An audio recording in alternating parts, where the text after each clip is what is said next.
Bonjour à toi qui m'écoutes aujourd'hui. Je te souhaite le bienvenu ou la bienvenue sur ma chaîne YouTube. Je m'appelle Gaël Roland Olinga et aujourd'hui, je vais te servir une nouvelle vidéo sur l'immigration canadienne. Je voudrais profiter de cette vidéo pour souligner que toutes mes vidéos que je fais ici sont basées sur la loi de l'immigration canadienne. Loi que j'ai pris le temps de lire et que je prends le temps de lire quelquefois. Et également sur les informations qui se trouvent sur le site de IRCC. Je voudrais remercier toute personne qui s'abonne à ma chaîne. Et si toi qui m'écoutes, tu n'es pas encore abonné à ma chaîne, je t'invite à le faire maintenant. Je t'invite à cliquer sur la cloche de notification pour ne manquer aucune de mes futures vidéos. Je t'invite à liker, à partager mes vidéos avec tous les membres de ta famille qui souhaitent immigrer au Canada. Aujourd'hui, chers auditeurs, on va commenter l'actualité sur l'immigration. En effet, il y a plusieurs personnes qui obtiennent des permis de travail fermés, mais une fois arrivés au Canada, l'entreprise qui les a fait venir au Canada finit par fermer ou finit par les renvoyer. Que faire dans ce cas-là? Tu arrives au Canada avec un permis de travail fermé, destiné pour travailler pour une entreprise qui finit par te mettre à la porte ou qui finit par mettre les clés sur la porte.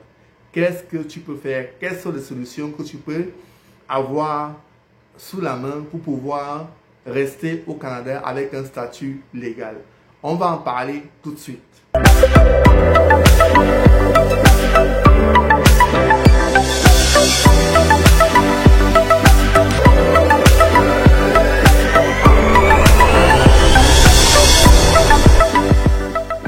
Chers auditeurs, comme je le disais à l'introduction de ma vidéo, aujourd'hui, on va parler des personnes qui arrivent au Canada avec un permis de travail fermé, mais finissent par, d'une façon ou d'une autre, perdre leur emploi. En effet, lorsque tu arrives au Canada avec un permis de travail fermé, il peut arriver que ton entreprise connaisse des baisses de performance et finisse par fermer pour des raisons économiques.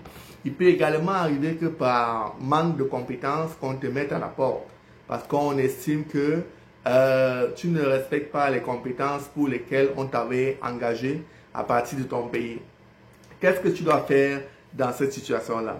Aujourd'hui, on va regarder plusieurs cas de personnes qui sont arrivées au Canada et ont fini par perdre leur emploi avec un permis de travail fermé. D'accord?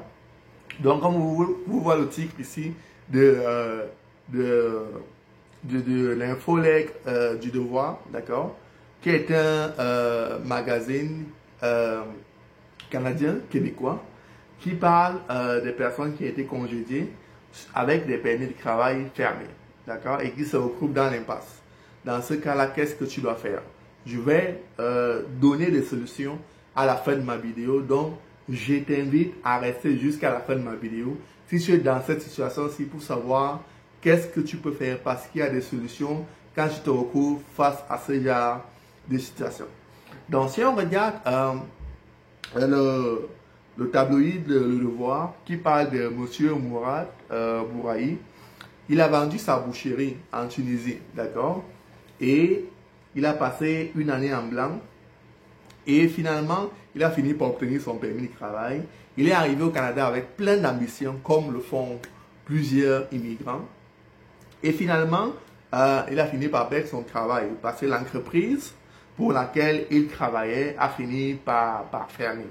D'accord? Et il dit qu'il n'en veut pas à son entreprise parce que son employeur a perdu certains marchés. Donc, son entreprise a fermé pour des raisons économiques, comme je disais au début de la vidéo. Et M. Mourad, ici, là, dit que le gouvernement ne fait rien pour sa situation. Bien évidemment, il faut comprendre que quand tu es dans cette situation-ci, le Canada est un pays individualiste. D'accord? Nous sommes dans un pays où c'est généralement chacun pour soi et Dieu pour tous. Dans ce cas-ci, c'est toi qui dois trouver une solution. Et comme je l'ai dit au début de ma vidéo, je vais parler des solutions à la fin de la vidéo. Donc, n'hésite pas à regarder la vidéo jusqu'à la fin. D'accord? Donc, il dit le gouvernement, c'est qu'il est arrivé avec un permis de travail fermé, mais le gouvernement ferme les yeux. D'accord? Il fulmine quant à lui, Amin, mécanicien au Maroc. D'accord? Il a vendu tous ses biens au Maroc pour venir au Canada. avant de quitter son pays pour un emploi avec un contrat de 3 ans. Donc, il avait un permis de travail fermé de 3 ans avec un garage du quartier de Saint-Jean-Baptiste à Québec. Il a demandé qu'on taise son nom, d'accord, parce qu'il ne veut pas de représailles. Et il est sous une pression infernale. Juridiquement, tout est bien propre. Il a fait un contrat avec le garage en question. Mais il dit qu'on ne l'a pas averti qu'il pouvait perdre son travail. Parce qu'il faut bien noter que ce n'est pas parce qu'une entreprise te fait venir de ton pays avec un contrat un permis de travail fermé que ça veut dire que l'entreprise est obligée de te garder. D'accord? Si l'entreprise a des preuves que tu as par exemple menti sur ton CV, que tu as dit que tu avais tel ou tel diplôme, mais en réalité les compétences tu ne les as pas, l'entreprise peut te mettre à la porte. Et là, tu te retrouves avec un permis de travail fermé par exemple pour le KFC ou le McDonald's, d'accord? Ou pour Bombardier au Québec. Et là, tu ne peux plus travailler pour une autre entreprise parce qu'un permis de travail fermé, ça dit tout. Ça veut dire que tu ne peux que travailler pour une seule entreprise. Contrairement à un permis de travail ouvert, tu peux travailler pour n'importe qui. D'accord? Il dit qu'il s'est installé au Québec, d'accord, avec son permis de travail fermé de 3 ans. Puis le premier jour de son contrat, il commence le travail, c'est difficile, c'est la pression. Et puis, il s'attendait à recevoir une formation. Oui, très souvent, lorsqu'une entreprise te recrute au Canada, très souvent, il y a une formation qui t'est donnée, d'accord? Mais cette formation-là, ce n'est pas une formation où on commence à zéro, d'accord? C'est une formation où on suppose que tu as déjà des bases. Tu as des bases bien solides pour faire le travail qui t'est demandé. Donc, tu vas avoir des formations qui te font un peu comprendre le contexte de l'entreprise, qui t'apprennent tes tâches, d'accord? Tes tâches spécifiques. Mais on suppose que tu as déjà certaines compétences pour faire le travail que tu as à faire, d'accord? Donc, lui ici, il est quitté du Maroc. Il est arrivé au Canada avec un permis de travail fermé pour travailler dans un garage. Et il a trouvé que c'était difficile parce qu'il s'attendait à ce qu'on lui donne une petite formation, ce qui n'a pas été fait, d'accord?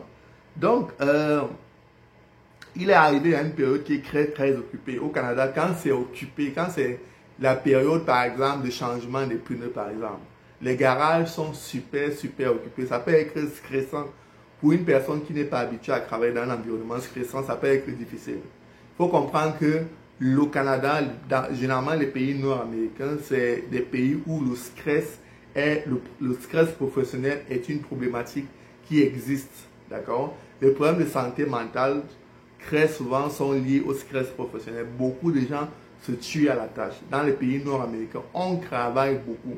C'est pour ça qu'au Canada, on dit souvent que le temps, c'est de l'or. Parce qu'on rigole pas avec le temps ici. Et même si tu travailles dans un restaurant comme le McDonald's, tu peux te retrouver avec un stress énorme juste pour faire des sandwichs. D'accord? Donc, en début décembre, qu'est-ce qui se passe? Le propriétaire du garage lui reproche de ne pas être assez rapide et autonome au travail. Ça, c'est un critère très, très, très important. Si tu es un nouvel arrivant et que tu m'écoutes aujourd'hui, ou si tu as l'intention d'immigrer au Canada et que tu m'écoutes tout de suite, sache que l'autonomie au travail, c'est l'un des critères les plus importants au travail au Canada. On veut que tu sois autonome. On veut que tu réussisses à faire les affaires tout seul, sans qu'il y ait personne derrière toi pour crier. Sans qu'il y ait personne derrière toi pour crier que oh, fais ceci, fais cela. Non. Tu dois être capable de faire tes tâches tout seul après un certain temps. Donc, souvent, quand une entreprise se rend compte que tu n'es pas autonome à minimum, tu risques de perdre ton travail. D'accord? Parce que le Canada, c'est une société horizontale. D'accord? Donc, ce n'est pas que ton boss est au-dessus ici et toi tu es là. Très, très souvent, ton boss est là et toi tu es là. Donc, ton boss, c'est en fait ton partenaire. Il s'attend à ce que tu fasses les choses qu'il te demande et que tu apprennes à te débrouiller tout seul. Donc, l'autonomie, c'est un des critères pour qu'on puisse te recruter dans un travail au Canada. D'accord? Donc, ce qui est arrivé, d'accord, dans la première situation ici, on avait une personne qui est venue de Tunisie avec un permis de travail fermé. Arrivé ici, son entreprise a mis les clés à la porte parce que son entreprise avait des problèmes économiques. Dans la deuxième situation ici, là, on a une personne qui a un permis de travail fermé, mais à cause de la compétence, comme je disais au début de ma vidéo, l'entreprise le met à la porte. Dans ce cas, qu'est-ce qu'il fait? D'accord? Et il dit que d'où il vient, on travaille en équipe et on demande l'avis de l'un, l'avis d'un autre si on doute par exemple. Mais ça a été mal pris, d'accord? Constate-t-il sous le choc du congélement, avec des économies déjà considérables amoindries pour toutes les dépenses de déménagement intercontinental, il sent l'impasse venir. En fait, beaucoup d'immigrants vendent tout ce qu'ils ont dans leur pays pour immigrer au Canada. Et le Canada, c'est un pays de combat, c'est un pays assez difficile. Comme j'aime à le dire à beaucoup de nouveaux immigrants, le Canada, c'est pas forcément le paradis. Le Canada, c'est un pays où tu viens t'établir et c'est un pays où tu dois t'attendre à beaucoup de défis, à énormément de défis, surtout en tant que nouvel arrivant. Les choses sont complètement différentes des pays généralement africains. Et donc, la période d'adaptation peut être souvent très très longue. Et souvent, il y a des employeurs qui ne le comprennent pas. Il y a beaucoup d'employeurs qui ne tiennent pas ça en compte. Lui, il est parti te chercher. Il a dépensé l'argent pour te recruter et te donner un permis de travail fermé. Donc, quand tu arrives ici, il s'attend à quoi? Il s'attend à ce que tu aies des résultats immédiats. Donc, il y a des employeurs qui sont impatients. Donc, il s'attend à ce que les choses aillent assez vite, tout de suite, et que tu lui fournisses un rendement assez élevé. Et donc, très souvent, quand ça arrive comme ça et que l'employeur est déçu, et il te met à la porte simplement. Et donc, c'est ce qui est arrivé avec notre ami immigrant marocain qui a été mis à la porte. Donc, une solution illusoire. Il tente alors de trouver une solution avec des consultants et des avocats en immigration. Avec son permis de travail fermé, il ne peut tout simplement traverser la rue et donner son nom ailleurs. D'accord? Parce que quand tu as un permis de travail fermé, comme je le disais, tu ne peux pas travailler pour une autre entreprise avec ce permis de travail fermé-là. Tu ne peux que travailler pour une seule entreprise. D'où le nom permis de travail fermé. OK? Donc, il est obligé d'aller chercher de l'aide à la banque alimentaire. D'accord? C'est difficile pour quelqu'un qui a tout vendu ses biens, qui a tout laissé derrière lui, qui vient s'installer dans un pays et puis il se retrouve à aller chercher la nourriture pour les démunis, alors qu'il est venu avec une compétence de garagiste et il est mis à la porte. Donc, je voudrais que personne ne fasse l'erreur de quitter son pays avec un permis de travail fermé. Dit Amin. Bon, Amin suppose que quitter son pays avec un permis de travail fermé, c'est une erreur. Mais c'est vrai, comme ça peut être vrai comme ça peut être faux, parce que ça dépend des situations.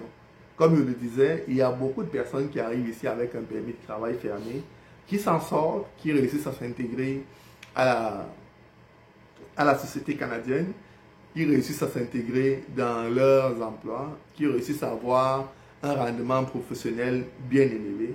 Mais il faut savoir que, comme je l'ai dit, le Canada, c'est un pays extrêmement difficile. D'accord?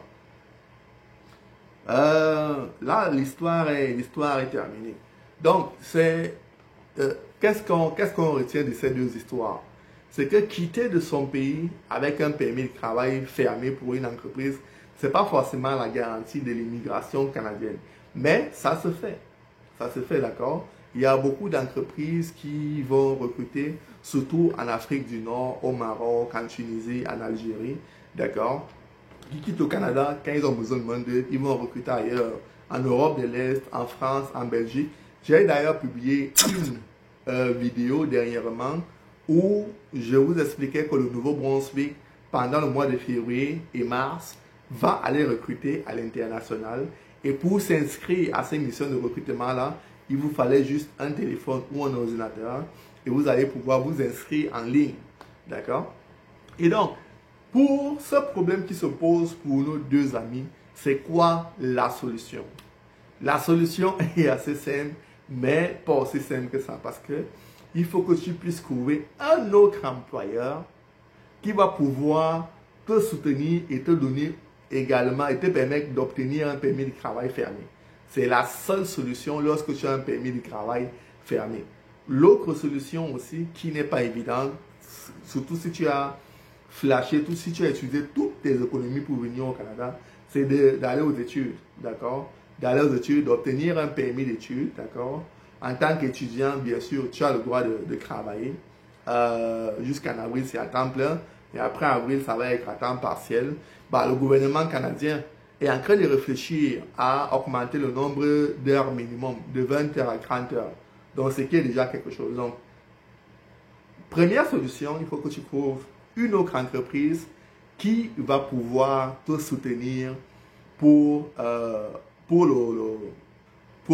te permettre d'avoir un permis de travail fermé. Deuxième solution, si tu ne réussis pas à trouver une autre entreprise, d'accord, l'autre solution, c'est de chercher à faire des études, de chercher à faire une formation, d'accord, de minimum 1 an, qui va te permettre d'avoir un permis de travail post-diplôme. Et avec le permis de travail post-diplôme, tu auras un permis de travail ouvert. Ça, c'est les deux solutions que je vois pour nos deux amis ici qui se retrouvent dans une situation délicate et surtout qui viennent d'arriver au Canada. Chers visiteurs, merci d'avoir écouté cette vidéo. J'espère que vous avez aimé. Si vous avez aimé, n'oubliez pas de me laisser un pouce en l'air. N'oubliez pas de vous abonner. N'oubliez pas de liker mes vidéos. N'oubliez surtout pas de cliquer sur la cloche de notification pour ne manquer aucune de mes nouvelles vidéos. Je vous dis au revoir et à bientôt sur ma chaîne YouTube.